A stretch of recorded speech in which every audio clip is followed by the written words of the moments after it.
Bismillahirrahmanirrahim. Assalamualaikum warahmatullahi wabarakatuh. Alhamdulillahi rabbil alamin. Hamdan katsiran tayyiban mubarakan fih. Ya Rabbana lakal hamdu kama yanbaghi li jalali wajhikal karimi wa azimi sultanik. Allahumma salli wa sallim ala nabiyyina Muhammad wa ala alihi wa sahbihi wa man tabi'ahu bi ihsanin ila yaumiddin. Subhanaka ya Rabb, la ilma lana illa ma 'allamtana innaka antal alimul hakim. Wa 'allamaka ma lam takun ta'lam wa kana fadlullahi 'alaika 'azima. Para pemirsa Mau'izah Islami dimanapun Anda berada yang dirahmati Allah Subhanahu wa ta'ala.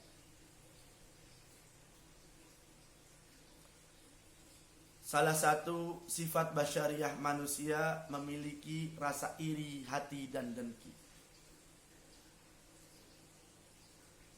Dalam Kamus Bahasa Indonesia, iri berarti tidak suka, kurang senang melihat keberadaan orang lain dengan kelebihannya.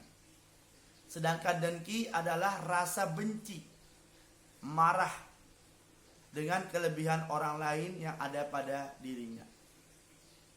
Sifat iri hati dan dengki merupakan salah satu penyakit hati. Apabila tidak diobati dengan sendirinya, maka kita akan merasa diri kita yang dibenci. Bahkan menyalahkan orang lain, keadaan, dan juga Allah Subhanahu wa ta'ala. Dianggapnya Allah benci. Dianggapnya Allah tidak suka. Dianggapnya Allah tidak senang. Dikarenakan kita memiliki rasa iri hati dan dengki. Dalam agama Islam, iri hati dan dengki itu dibagi menjadi dua kategori. Dibolehkan dengan tidak dibolehkannya. Yang dibolehkan adalah dalam hadis dikatakan rajulun atahullahu malan, manusia atau lelaki yang diberikan Allah Subhanahu wa ta'ala harta berlimpah. Dengan hartanya bisa dimanfaatkan untuk kepentingan dakwah, untuk kepentingan agama Allah. Yang kedua adalah yang dibolehkan adalah rajulun atahullahul hikmah, manusia yang diberikan Allah Subhanahu wa ta'ala kelebihan, akan tetapi kelebihan tersebut yaqdi biha wa yu'allimuha, dikerjakan, dilaksanakan untuk kepentingan dakwah dan agama Islam. Kedua, iri hati ini dibolehkan oleh agama Islam. Bayangkan saja ketika Allah Subhanahu wa ta'ala memberikan harta yang berlimpah kepada kita, kekayaan. Kita gunakan sebagian hartanya, bahkan setengah ataupun seluruhnya di jalan Allah Subhanahu wa ta'ala, maka manfaatnya akan lebih besar lagi. Walaupun yang memberikan harta tersebut sudah meninggal, akan tetapi investasinya tidak akan meninggal.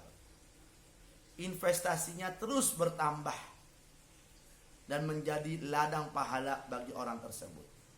Juga kepada orang yang diberikan kelebihan, dan kelebihan tersebut diberikan untuk kepentingan agama dan kepentingan dakwah. Misalkan orang tersebut diberikan kelebihan pikiran atau ilmu, dipakai ilmu tersebut untuk kepentingan agama dan kepentingan dakwah.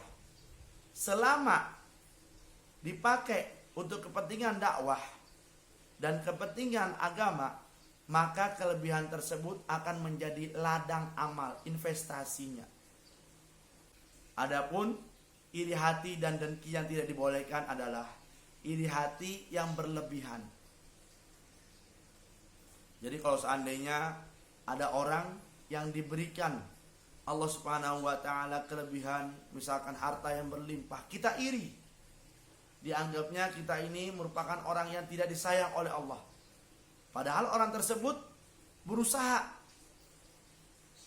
Orang tersebut mendekatkan diri kepada Allah yang sangat berlebih dibanding kita. Sementara kita tidak tahu. menjadi salah satu dosa yang terus bertambah dengan adanya iri hati. Oleh karenanya, yuk kita sama-sama menjaga hati kita, menjaga amal kebajikan kita. Jangan sampai usaha kita, amal kebajikan kita bisa luntur akibat karena iri hati dan dengki. Allah Subhanahu wa ta'ala memberikan kelebihan di antara kita karena kekuasaannya, karena mengetahui dengan tanggung jawabnya.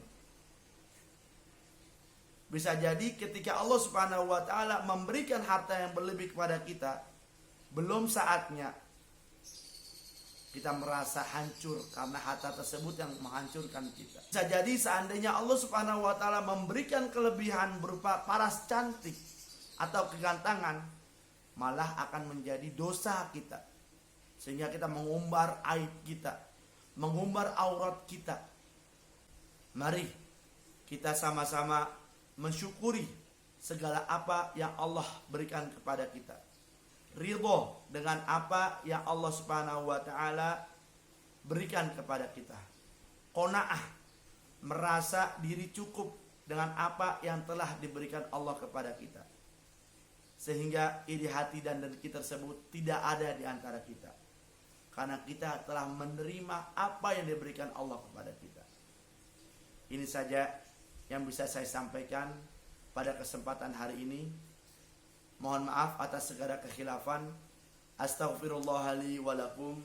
Wallahul muwafiq wal hadi ila sabila rasyad.